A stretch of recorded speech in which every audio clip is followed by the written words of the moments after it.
সাধারণ মানুষ, আমি যে অস্তিত্বের সংকটে আসছি, এই ভাইও সে অস্তিত্বের সংকটে আসছে, ম্যাক্সিমাম মানুষই আসছে। তো এটাকে আপনি কীভাবেই করবেন?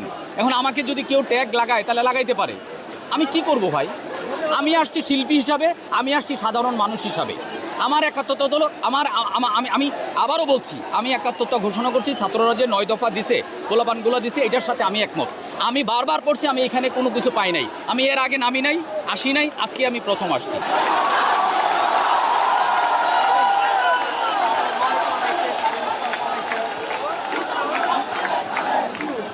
এতগুলো ছেলেমেয়ে আসলে ভুল হতে পারে না, তাদের আসলে ভুল হওয়ার কোনো সুযোগ নেই।